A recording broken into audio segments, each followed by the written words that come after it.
صرف حیدر ہی بنا سکتا ہے حیدر جیسا۔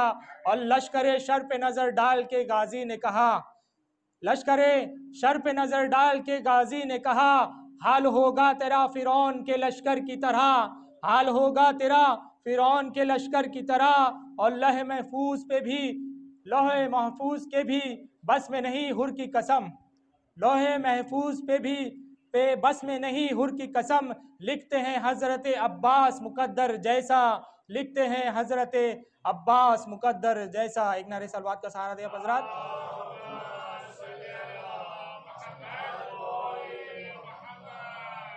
جناب علی اکبر کی بھی ولادت اسی مہینے میں ہے، تو شہزادے علی اکبر کے حوالے سے ہیں کہ من الحسین کی تفسیر ہیں علی اکبر، نبی کے حسن کی تصویر ہے علی اکبر، خدا کی دین کی زینت حسین ابن علی، خدا کے دین کی زینت حسین ابن علی، مقام زینت شبیر ہیں علی اکبر، اور طواف عظمتیں کرتی ہیں ان کا شام و سحر، طواف عظمتیں کرتی ہیں ان کا شام و سحر، وجود آئے تطہیر ہیں علی اکبر، اور قرار سید سجاد کی نگاہوں کے، قرار سید سجاد کی نگاہوں کے، سکون زینب دلگیر ہیں علی اکبر، وہ جس کی تاب نہیں لا سکے، وہ جس کی تاب نہیں لا سکے تھے موسیٰ بھی، وہ جس کی تاب نہیں لا سکے تھے موسیٰ بھی، اس ایک نور کی تنویر ہے علی اکبر، ہو تجھ پہ نازا نہ کیوں رفعت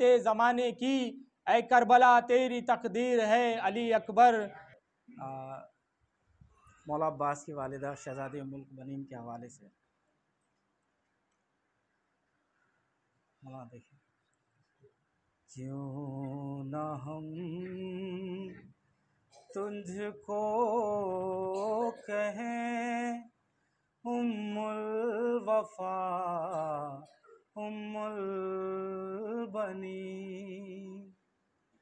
کیوں نہ ہم تجھ کو کہیں ام الوفا ام البنین، تیرا بیٹا ہے وفاؤں کا خدا ام البنین، تیرا بیٹا ہے وفاؤں کا خدا ام البنین۔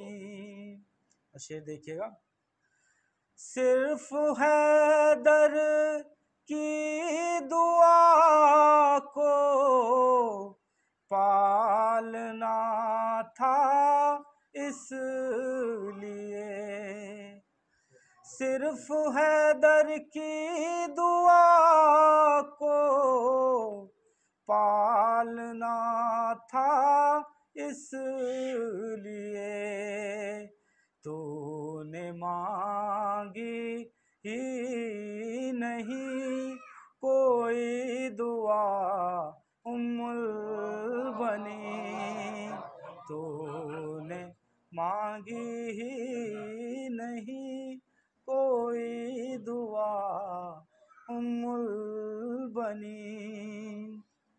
اور یہ دیکھیے مولا عباس کے حوالے سے،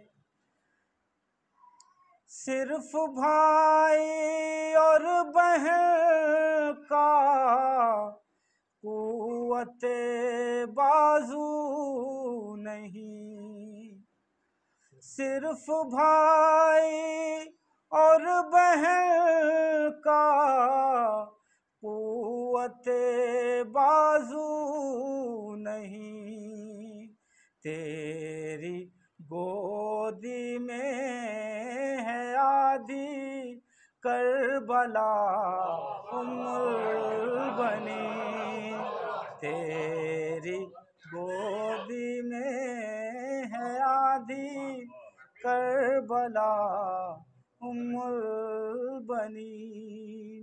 اس سلسلے کا آخری شعر سنیے،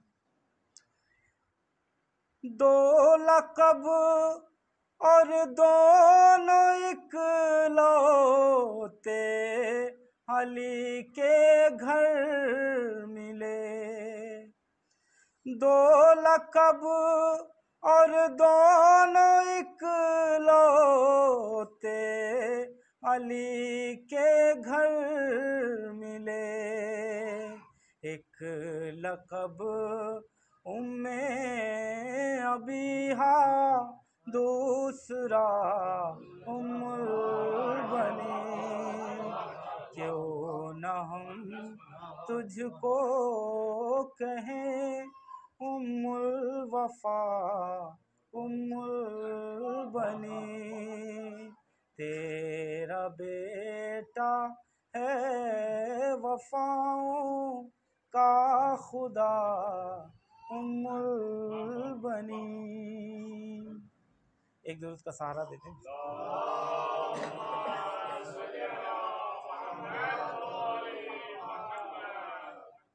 4 مصرے مولا عباس کے حوالے سے۔ عباس تیری مدحت قرآن کا خیمہ ہے، الفاظ کی بندش ہے، تطہیر کا پہرا ہے، عباس تیرا ثانی دنیا میں کہاں ممکن، عباس تیرا ثانی دنیا میں کہاں ممکن، دنیا کو جو دیتا ہے اس نے تجھے مانگا ہے، دنیا کو جو دیتا ہے اس نے تجھے مانگا ہے۔ ایک درود بھیجتے محمد والے محمد۔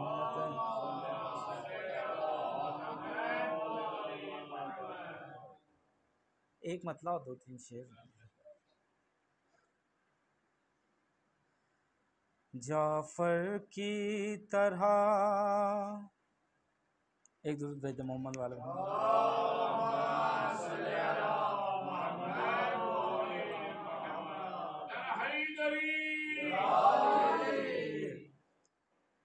جعفر کی طرح سید و سردار وفا کا، جعفر کی طرح سید و سردار وفا کا، نکلا ہے علم لے کے علمدار وفا کا، پانی کے نگہباں ہیں پسینے میں نہائے،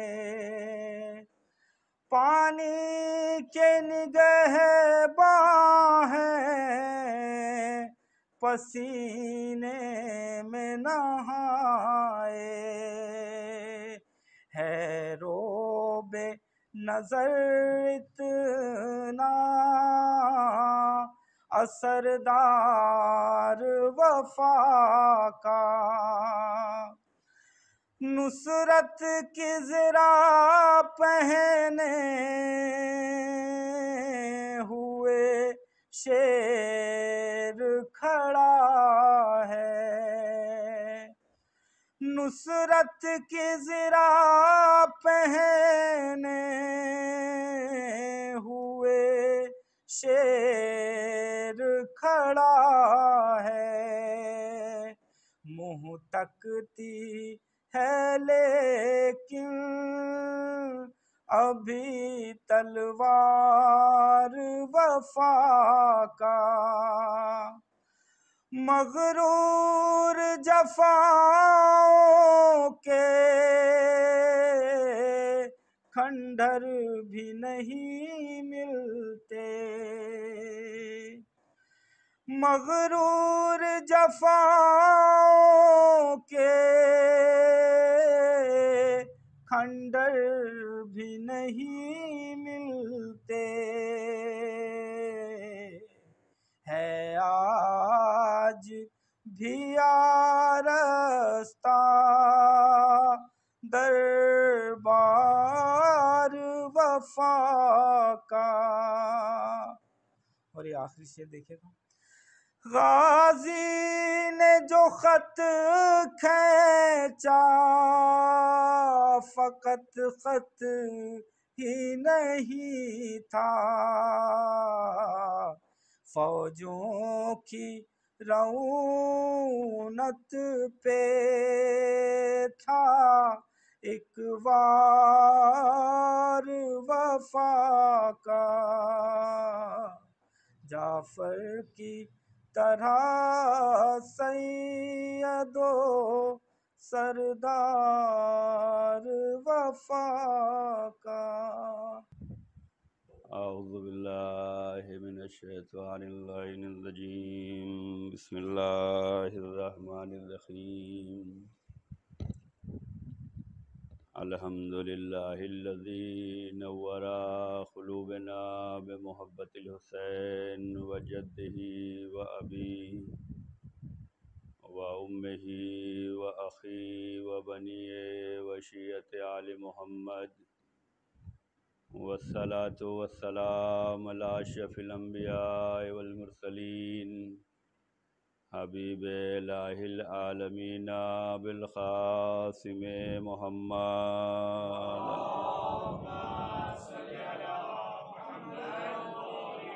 وعلی اہل بیت الطیبین الطاہرین المعصومین المظلومین، ولعنۃ اللہ علی اعدائہم اجمعین من اليوم الی قیام یوم الدین، آمین یا رب العالمین۔ اما بعد فقد قال علی ابن الحسین علیہ السلام، من عمل بما افترض اللہ بہ فہو من خیر الناس، صلوات بر محمد علیہ۔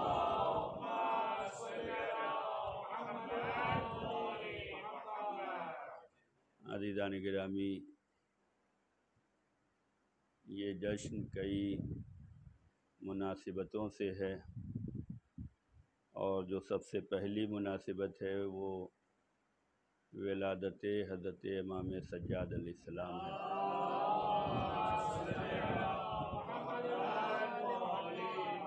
اس تاریخ کے اعتبار سے آج ہے شب ولادت، اور آج شب ولادت جناب علی اکبر بھی ہے،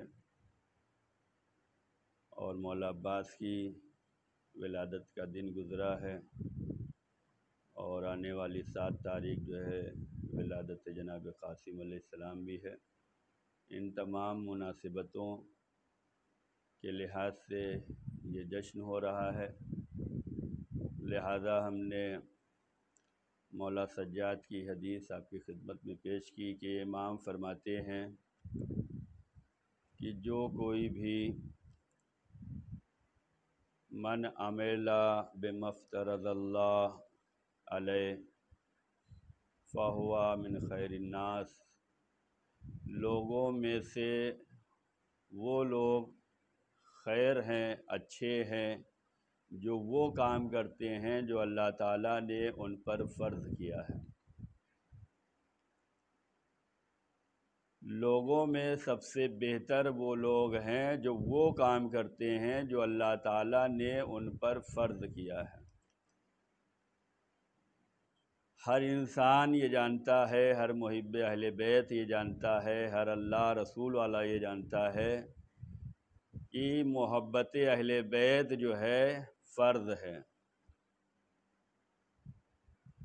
اور اسی محبت کا اظہار کرنے کے لیے آج ہم سب اکٹھا ہوئے ہیں۔ اور امام سجاد علیہ السلام فرماتے ہیں جو اپنے فرائض کو ادا کرتا ہے وہ لوگوں میں سب سے خیر ہوتا ہے، وہ سب میں اچھا ہوتا ہے، آج اس جشن میں ہم اور آپ شامل ہو کر دنیا والوں کو یہ پیغام دے رہے ہیں کہ جو فرش مسرت پر ہیں وہی لوگوں میں سب سے اچھے ہیں۔ اگر انسانوں میں تلاش کرنا ہے کہ سب سے اچھا انسان کون ہے، سب سے اچھا بندہ کون ہے، تو سب سے اچھا وہ ہے جو واجبات کو ادا کر رہا ہے۔ یہ امام کے جشن ہے، یہ امام کی مناسبت ہے، یہ امام کی ولادت ہے، یہ مولا عباس کی ولادت ہے، یہ مولا اکبر کی ولادت ہے۔ ان تمام محبتوں کا تقاضا تھا کہ ہم ایک جشن کریں اور اس میں شرکت کریں۔ یہ شرکت کر کے بتلایا جا رہا ہے وہ لوگ اور ہوں گے جو گھروں میں بیٹھے ہوں، وہ اور ہیں جو فرش مسرت پہ حاضر ہیں۔ فرش مسرت پر آ جانا وہ ذمہ داری ہے جو ہمارا ایمانی تقاضا ہے، جو ہمارا اعتقادی تقاضا ہے، جو محبت کے تقاضے ہیں۔ ان تقاضوں کو ہم اور آپ ادا کر رہے ہیں، ان ذمہ داریوں کو ادا کر رہے ہیں، ان فرائض کو ادا کر رہے ہیں۔ مولا فرماتے ہیں کہ جو اللہ نے فرض کیا ہے تم پر اس کو ادا کرنا۔ یہ ادائیگی، فرض کی ادائیگی تمہیں بہترین بنائے گی، تمہیں فضیلت والی بنائے گی، تمہیں خیر بنائے گی۔ اور ہم سب تو خیر العمل کے ماننے والے ہیں۔ حیا علی خیر العمل، دعوت بھی اگر دی جاتی ہے، بلایا بھی جاتا ہے تو خیر العمل کے نام پہ بلایا جاتا ہے۔ اور امام فرماتے ہیں خیر الناس وہی ہیں جو واجبات کو ادا کریں۔ پھر امام کی ایک حدیث کا سہارا لوں گا کہ امام فرماتے ہیں کہ کوئی بھی عمل بغیر نیت کے نہیں ہوتا۔ جو کچھ بھی کر رہے ہیں یہ عمل ہی نہیں ہوگا جب تک اس میں نیت نہ پائی جائے۔ پھر امام فرماتے ہیں کہ ہمیں سب سے زیادہ وہ محبوب کام لگتے ہیں، ہم سب سے زیادہ اس کام کو پسند کرتے ہیں جو ہمیشہ انجام دیا جائے اگرچہ کم ہی کیوں نہ ہو۔ وہ کام مولا سجاد کو زیادہ پسند ہے جو ہمیشہ بجا لایا جائے اگرچہ وہ دیکھنے میں کم ہی کیوں نہ ہو۔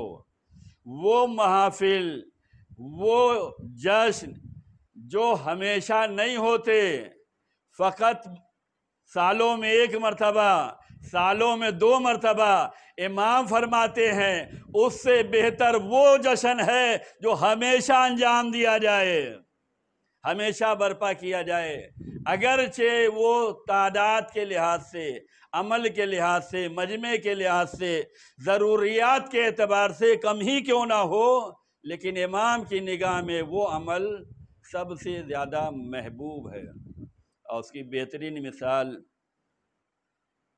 اس سینٹر کی ہے کہ یہاں پر ہر پروگرام ہو رہا ہے اور اسی خلوص کے ساتھ ہو رہا ہے، اسی نیت کے ساتھ ہو رہا ہے، اسی جذبے کے ساتھ ہو رہا ہے کہ امام فرماتے ہیں کہ چاہے کم ہی کیوں نہ ہو، چاہے مختصر ہی کیوں نہ ہو، لیکن وہ عمل جو ہمیشہ ہوتا رہے، ہر مناسبت سے ہوتا رہے، ہر شان سے ہوتا رہے، ہر یاد پہ ہوتا رہے، ہر ولادت پہ ہوتا رہے، ہر شہادت پہ ہوتا رہے، ہر مناسبت سے ہوتا رہے، یہ کام امام کو بہت زیادہ پسند ہے۔ اور یہ کام کب ہوگا؟ جب کرنے والے آگے بڑھیں گے اور شرکت کرنے والے آگے بڑھیں گے۔ یہ آپ کا شرکت کر لینا یہ بتلاتا ہے کہ امام آپ سے محبت کر رہے ہیں۔ یہ تعداد آپ کی چاہے کم ہی کیوں نہ ہو، لیکن جو بھی آ گیا وہ امام کی نگاہ میں محبوب بن گیا۔ ہم اہل بیت سے محبت کرتے ہیں یہ اور بات ہے، اہل بیت ہم سے محبت کا اظہار کر لیں یہ اور بات ہے۔ ایک صلوات بر محمد علیہ محمد۔ یہ کئی مناسبتوں سے ہے اور ظاہر سی بات ہے، جو در اہل بیت سے منسلک ہیں، متمسک ہیں، جوائنٹ ہیں، وہ ہمیشہ ہر پلان پہلے تیار کرتے ہیں۔ اور یہ کہاں سے سیکھا؟ یہ مولا علی علیہ السلام سے سیکھا۔ ایک مناسبت آج کے جشن کی مولا عباس کی ولادت ہے، جو آج کا دن ہے۔ تاریخوں میں اختلاف ہے، کسی نے رجب لکھا، کسی نے شعبان لکھا۔ مولا عباس کی ولادت بھی رجب میں بھی منائی جاتی ہے، شعبان میں بھی منائی جاتی ہے۔ مولا سجاد کی ولادت جو ہے جمادی الاول میں بھی منائی جاتی ہے، شعبان میں بھی منائی جاتی ہے۔ تو مناسبتیں الگ الگ ہیں، تاریخ میں اختلاف ہے، لیکن آج کے لحاظ سے یہ ہم سب کو سعادت مل رہی ہے۔ یہ شرف سمجھنا چاہیے کہ جتنے بھی تاریخی اختلاف ہوں، یہ ہمارے لیے رحمت ثابت ہو رہے ہیں، یہ ہمارے لیے برکت ثابت ہو رہے ہیں، یہ ہمارے لیے موقع ثابت ہو رہے ہیں۔ کیوں؟ اس لیے کہ جتنی بھی ولادتوں کی تاریخ اگرچہ اختلاف ہے، لیکن ہر تاریخ پہ ہم یاد امام میں شامل ہو جا رہے ہیں۔ یہ ایک فائدہ ہے، اور پہلے یہ موقع کم میسر ہوتا تھا، آج یہ موقع زیادہ مل رہا ہے، اور یہ موقع مل رہا ہے۔ اس موقع کے ذریعے سے ہم امام کی تعلیمات کو لیتے بھی ہیں، امام کی محبت کا اظہار بھی کرتے ہیں، امام کے نام پہ خرچ بھی کرتے ہیں، اور امام کے نام پہ ذکر کو عام بھی کرتے ہیں۔ اس سے بڑھ کر سعادت کیا ہوگی؟ اس سے بڑھ کر شرف کیا ہوگا؟ اس سے بڑھ کر ہمارے لیے فضیلت کیا ہوگی؟ تو مولا عباس کی ولادت کا دن آج تھا۔ مولا عباس جن کا مقابلہ دنیا کا کوئی بشر نہیں کر سکتا، کوئی انسان نہیں کر سکتا، وہ شرف، وہ بزرگی، وہ فضیلت، وہ فضائل، وہ رتبہ، وہ درجہ، وہ عظمت مولا عباس کی جو انہیں عطا ہوئی ہے، جو انہیں ملی ہے۔ ہر بندے کو شرف ملتا ہے پیدا ہونے کے بعد۔ ہمارے یہاں بچے پیدا ہوتے ہیں، اس کے بعد پالتے ہیں، پوستے ہیں، اس کے بعد سوچتے ہیں پڑھا لکھا کر کیا بنانا ہے۔ لیکن مولا عباس کائنات میں تنہا ہیں کہ جن کے وجود سے پہلے ان کے پلان تیار کیے گئے، کیا بنانا ہے، کس راہ پہ چلانا ہے، کس مقصد کے لیے زندگی گزارنا ہے، کیسی تربیت کرنی ہے۔ یہاں تو شادی ہو جاتی، اس کے بعد بھی پلان نہیں بن پاتا۔ مولا علی فرما رہے ہیں شادی سے پہلے اور ایک دوسرے سے مشورہ، ایک دوسرے سے بات، ایک دوسرے سے رائے اظہار، تاکہ جو کام ہم کرنا چاہ رہے ہیں اس کام میں دوسرے بھی شامل ہوں۔ یہ مولا علی علیہ السلام نے تعلیم دیا، اور وہ کیسے؟ مولا علی علیہ السلام نے اپنے بھائی جناب عقیل سے فرمایا کہ اے بھائی، میں ایسی جگہ شادی کرنا چاہتا ہوں جو شجاع اور بہادر خاندان ہو۔ اپنے بھائی سے مولا نے اظہار کیا۔ اہل بیت کی نگاہ میں، اسلام کی نگاہ میں، دین کی نگاہ میں بھائیوں کی بڑی قدر ہے۔ رسول اللہ کے بھائی علی کتنے معاون و مددگار، ناصر۔ مولا علی کے بھائی جناب عقیل بھائی کے لیے کتنے مددگار، مولا حسین کے لیے مولا عباس جیسے بھائی کتنے مددگار۔ مشورہ، تاکہ جو پلان ہمارے پاس ہے اس میں فقط ہم ہی نہ رہیں، دوسرے بھی شامل ہوں۔ یہی اظہار مولا نے اپنے بھائی سے کیا۔ میں یہ چاہتا ہوں ایسے قبیلے میں شادی کروں کہ جو شجاع ہو، تاکہ اس سے جو اولاد ہو وہ بھی شجاع ہو۔ فقط زوجہ کو تلاش نہیں کیا ہے کہ وہ شجاع ہو، بلکہ اس سے آنے والی نسل کو بھی دیکھا ہے کہ وہ بھی شجاع ہو۔ مولا نے اپنے بھائی سے مشورہ کر کے یہ ان کے دل و دماغ میں بانٹ دیا کہ جیسے ہم کربلا کے لیے تیاری کر رہے ہیں ایسے تم بھی کربلا کے لیے تیاری کرو، جیسے مولا نے عباس کو چاہا ایسے ہی عقیل نے مسلم کو چاہا ہے۔ ایک صلوات بر محمد علیہ محمد۔ ادھر عباس پل رہے ہیں، ادھر مسلم پل رہے ہیں۔ مولا عباس جیسا کوئی نہیں۔ جو مقصد ہے کہ شادی کے ذریعے سے اولاد، اور اولاد ایسی اولاد جو ہمارے حسین کے کام آ سکے، جو کربلا میں کام آ سکے، پوری تیاری ہے، شادی سے پہلے کی تیاری ہے۔ مولا عباس کی عظمت، ہمارے پلان بنتے ہیں، ہمیں اپنے اولاد کو یہ بنانا ہے، لیکن ہم پلان میں سکسیس نہیں ہو پاتے۔ کیوں؟ آج کے زمانے میں تو اور یہ مشکل آ گئی کہ ہر انسان سمجھتا ہے بس ہم ہی پڑھے لکھے ہیں اور ہم ہی سب کچھ ہیں، آپ کیا جانتے ہیں؟ وہ دور آپ کا تھا، یہ دور ہمارا ہے۔ ہم پلان بناتے ہیں، سکسیس نہیں ہو پاتے۔ ہمارے بچے 10 سال تک ہمارا ساتھ، اس کے بعد وہ الگ، اور اگر باپ مر گیا تو پھر تو چاندی ہی چاندی ہے۔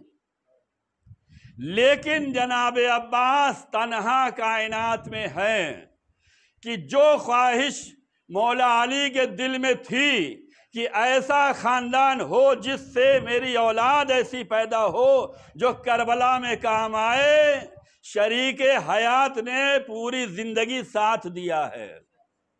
جناب ام البنین نے، جناب فاطمہ کلابیہ نے مولا علی کا پورا ساتھ دیا۔ جس مقصد کے پیش نظر شادی کی گئی ہے وہ مقصد ہمیشہ سامنے رہا۔ اور اس کے بعد سلام ہو جناب ام البنین کی ذات گرامی پر کہ جب 40 ہجری میں مولا کی شہادت ہو گئی تو اس تمام ذمہ داریوں کو جناب ام البنین نے ادا کیا ہے۔ ایسا نہیں کہ بس ان کی خواہش تھی وہ تمام ہو گئے، اب ان کے ساتھ ان کی خواہش بھی تمام ہو جائے، نہیں، اس خواہش پر ام البنین نے اپنی اولاد کو پالا ہے۔ جو مولا کی خواہش تھی، جو ان کا جذبہ تھا، جو ان کا ارادہ تھا، جو مشن تھا، جو ہدف تھا، مولا کی زندگی تک ساتھ دیا ہے۔ اور جب مولا کی شہادت واقع ہو گئی تو مولا کے مشن کو جناب ام البنین نے آگے بڑھایا ہے۔ اے کاش ایسے رشتے آج بھی مل جائیں کہ جو ہم سفر ہو وہ ہم خیال بھی ہو، ہم عقیدہ بھی ہو، ہم فکر بھی ہو، ہم ایمان بھی ہو، ہم جذبہ بھی ہو۔ جناب ام البنین نے بچوں کو اس طریقے سے پالا ہے، اور فقط یہ نہیں کہ بس اسی جذبے پہ ان کو جوان کر دیا ہو، بلکہ مولا عباس کی پوری زندگی اسی مقصد پہ چلی ہے۔ اسی مقصد پہ مولا عباس نے زندگی گزاری ہے۔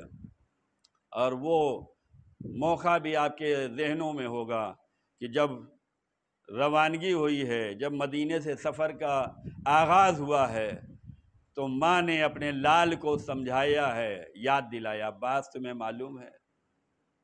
اور عباس کی پوری زندگی ہمیشہ ایسی خیال میں تھی کہ ہمیں کربلا کے لیے چاہا گیا ہے۔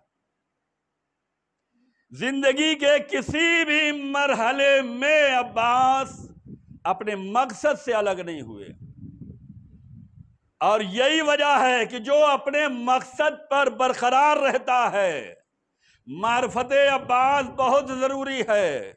مولا عباس کی درگاہ میں، بارگاہ میں، زری میں، ان کے حرم میں جو زیارت لکھی ہوئی ہے وہ امام کے جملے ہیں، کسی عوام کے جملے نہیں ہیں۔ اس زیارت نامہ مولا عباس میں یہ جملہ آتا ہے کہ لعن اللہ من جہل بحق معرفتک یا بے حق کا، لعنت ہو ان لوگوں پر جو مولا عباس کے حق کو نہ سمجھ سکے، جاہل رہے۔ یہ بڑا جملہ ہے، امام کی زبان سے نکلے ہوئے جملے ہیں کہ ان پر لعنت ہو جو مولا عباس کی عظمت اور معرفت اور ان کے حق کو نہ سمجھ سکے، جاہل رہ جائے۔ اس کا مطلب کیا ہے کہ جتنے بھی مولا عباس کے چاہنے والے ہیں، فقط وہی نہیں، لعن اللہ من، یہ من کا اطلاق سب پر ہے، صرف مومن نہیں، صرف متقی نہیں، صرف رضادار نہیں، صرف شیعہ نہیں، صرف محب نہیں، لعن اللہ، اللہ کی لعنت ہو، من ان پر جو مولا عباس کی معرفت سے جاہل ہو۔ اس کا مطلب امام یہ بتلانا چاہتے ہیں کہ معرفت مولا عباس بہت اہم ہے۔ اگر یہ معرفت نہیں ہے تمہارے دل و دماغ میں، تمہارے ایمان میں، تمہارے عقیدے میں، تمہارے عمل میں، یہ معرفت عباس نہیں ہے، ان کے حق کو نہیں پہچان رہے ہو، ان کو نہیں پہچان رہے ہو، تو یہ کسی عوام کی لعنت نہیں ہے، بلکہ لعن اللہ، اللہ کی لعنت۔ کس پر؟ جو مولا عباس کی معرفت سے جاہل رہے۔ یہ بہت بڑی عظمت بیان کر رہا ہے، یہ تاریخی جملہ، یہ زیارت کے وہ جملے جو ہمیں بیدار کرنے کے لیے ہے کہ ہمیں ضروری ہے کہ ہم مولا عباس کی معرفت حاصل کریں۔ عباس کی معرفت کیوں اتنی ضروری ہے؟ کہا تمہیں معلوم ہونا چاہیے کہ عباس اس بیٹے کا نام ہے، عباس اس شجاع بہادر کا نام ہے، عباس اس غازی کا نام ہے، عباس اس عبد صالح کا نام ہے، عباس اس صالح کا نام ہے جس نے اپنی پوری زندگی اپنے والدین کی خواہش پہ گزارا ہے۔ عباس نے اپنی پوری زندگی اپنے والدین کی خواہش پہ گزارا ہے۔ علی نے کربلا کے لیے چاہا ہے، ماں نے کربلا کے لیے پروان چڑھایا ہے۔ پوری زندگی مولا عباس کی اپنے والدین کے ہدف کو پانے کے لیے گزار رہے ہیں۔ زندگی کے کسی مرحلے میں جنبش نہیں ہے، لرزش نہیں ہے، کمی نہیں ہے، انحراف نہیں ہے، بلکہ اسی راہ پہ ثابت قدمی ہے جس راہ پہ مجھے میرے بابا چاہ رہے ہیں، جس راہ پہ میری ماں مجھے چلانا چاہ رہی ہے، پوری زندگی پر۔ اور اسی راہ پہ چلتے ہوئے امام وقت کی اطاعت و فرما برداری کی ہے۔ اس کا مطلب یہ ہے کہ مولا عباس کا یہ پیغام ہے کہ اطاعت امام کی راہ میں وہی چل سکتا ہے جو اپنے ماں باپ کے جو ہے فرمان پہ چلنا سیکھ جائے۔ اطاعت امام اور راہ امام اور دین کا مددگار وہی بچے بنتے ہیں جو ماں باپ کے مشن کو آگے بڑھانا چاہتے ہیں۔ کائنات میں کوئی ملے نہ ملے، عباس کا وجود بتلا رہا ہے کہ ہم ہیں، زندگی کا پورا وجود بتلا رہا ہے کہ ہم اس راہ پہ ہیں، اور اسی راہ پہ چلنے والے کے لیے امام فرماتے ہیں کہ جسے یہ معرفت نہ ہو سکے اس پر اللہ کی لعنت ہوگی۔ عباس کربلا کے لیے، ہر بندہ جانتا ہے کربلا کے لیے عباس، جس لشکر میں عباس ہو وہاں سکون ہوتا ہے، اطمینان ہوتا ہے، چین ہوتا ہے، اور جس کے مقابل میں عباس ہو وہاں خوف ہوتا ہے، ڈر ہوتا ہے، اضطراب ہوتا ہے۔ عباس کی تلوار نہیں، عباس کا وجود کافی ہے، عباس کا رعب و دبدبہ کافی ہے، عباس کا نام ہی کافی ہے۔ اور عباس نے دکھلایا کہ دیکھو جو اپنے والدین کے ہدف پہ چلتے ہیں، جو زندگی کے ہر لمحے پہ مشن پر برقرار رہتے ہیں، انہیں پھر کوئی خرید نہیں سکتا، انہیں کوئی توڑ نہیں سکتا۔ اطاعت امام، جس امام کے چاہنے والے ہیں، جس امام کی اطاعت کرنے والے ہیں، وہ کردار مولا عباس نے پیش کیا ہے کہ اگر شمر بے حیا نے جو ہے کربلا میں آفر دے کر خریدنا چاہا ہے، توڑنا چاہا ہے، لشکر حسینی سے نکالنا چاہا ہے، تو عباس نے آفر کو قبول نہیں کیا ہے۔ کیوں نہیں قبول کیا؟ یہ وہی اطاعت ہے، یہ وہی والدین کے مقصد پر برقراری ہے، وہی امام کی راہ پہ ثابت قدمی ہے کہ مولا عباس بتلانا چاہتے ہوں گے کہ دیکھو یہ قافلہ جو کربلا پہنچا ہے یہ مدینے سے آیا ہے، اور مدینے میں امام وقت نے یہ دکھلایا کہ یزید نے جب بیعت کا مطالبہ کیا ہے تو امام نے فقط انکار ہی نہیں کیا ہے بلکہ امام نے مقابلہ بھی کیا ہے کہ تجھ جیسے کی مجھ جیسے جو ہے بیعت نہیں کر سکتے۔ امام نے مدینے میں دکھلایا ہے کہ یزید کی بیعت کو امام نے ٹھکرایا ہے۔ اس کا مطلب کیا ہے کہ سب نے بیعت یزید کر لی ہے، مدینے والوں نے کر لیا، مکے والوں نے کر لیا، ہر جگہ ہر علاقے والوں نے کر لیا، مسلمانوں نے کر لیا، صحابیوں نے کر لیا، نمازیوں نے کر لیا، قاریان قرآن نے کر لیا۔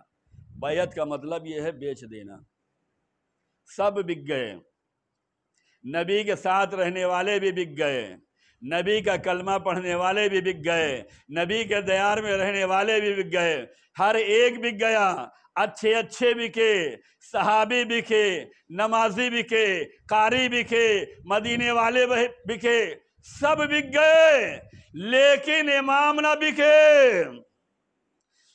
مولا عباس کربلا میں شمر کا آفر ٹھکرا کر یہ بتلا رہے ہیں کہ میں کسی ایسے ویسے کا چاہنے والا نہیں ہوں، نہ میرا امام بکا تھا نہ میں بکوں گا۔ کربلا میں عباس کو کوئی نہیں خرید سکا، مدینے میں حسین کو کوئی جھکا نہیں سکا، اور یہی وہ معرفت ہے جسے ہمیں حاصل کرنا ہے کہ علم عباس اٹھاؤ، جشن عباس کرو، قصیدہ عباس پڑھو، مدح عباس کرو، نعرہ عباس لگاؤ، تبرک عباس کھاؤ، عباس کے جشن میں آؤ، محفل میں آؤ، لیکن اس جذبے کو اپنے دل و دماغ میں اتار لو کہ ہمیں اسی راہ پہ چلنا ہے، اسی محبت کو لینا ہے، اسی پیغام کو لینا ہے، اسی مقصد پہ چلنا ہے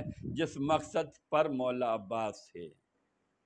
اگر ہم مولا کے چاہنے والے ہیں تو بس یہ آخری پیغام مولا عباس کے حوالے سے کہ ہمیں وقت کا کوئی بھی یزید دین سے جدا نہ کر سکے، امام سے جدا نہ کر سکے، اسلام سے جدا نہ کر سکے، تب تو ہم مولا کے چاہنے والے ہیں، مولا عباس کا قصیدہ پڑھنے والے ہیں، مولا عباس کا ماتم کرنے والے ہیں، مولا عباس کا علم اٹھانے والے ہیں۔ کیوں؟ معرفت عباس، ایسی معرفت ہونی چاہیے، ایسا جذبہ ہونا چاہیے، اس حق کو پہچاننا چاہیے، اور جب پہچان لیں گے تو وہی جو ذمہ داریاں ہیں ان ذمہ داریوں کو ادا کریں گے۔ بس مولا عباس کا یہ جشن ہے۔ مولا عباس کے بارے میں سید سجاد نے فرمایا ہے کہ اللہ رحم کرے میرے چچا جان پر جنہوں نے حق کے جہاد ادا کیا ہے، حق کے برادری ادا کیا ہے، بھائی کی مدد کیسے کرنی ہے میرے چچا نے دکھلایا ہے۔ کون فرما رہا ہے؟ وہ امام فرما رہا ہے جس نے کربلا میں سب دیکھا ہے، اپنی آنکھوں سے دیکھا ہے، اپنے سامنے دیکھا ہے، چچا کی وفاداری دیکھی ہے، چچا کا مدد کرنا دیکھا ہے، چچا کا روب دیکھا ہے، جلال دیکھا ہے، نصرت دیکھی ہے، اطاعت دیکھی ہے۔ مولا فرماتے ہیں کہ میرے چچا پہ اللہ رحم کرے، رحمتوں کا نزول کرے، اور فرمایا جیسے جنت میں جعفر طیار کو پر ملے ہیں ایسے ہی جنت میں میرے چچا کو 2 پر ملے ہیں۔ یہ نصرت امام، ائمہ معصومین نے جناب عباس کے قصیدے پڑھے ہیں، فضائل پڑھے ہیں، ان کی عظمتوں کو بیان کیا ہے۔ مولا سجاد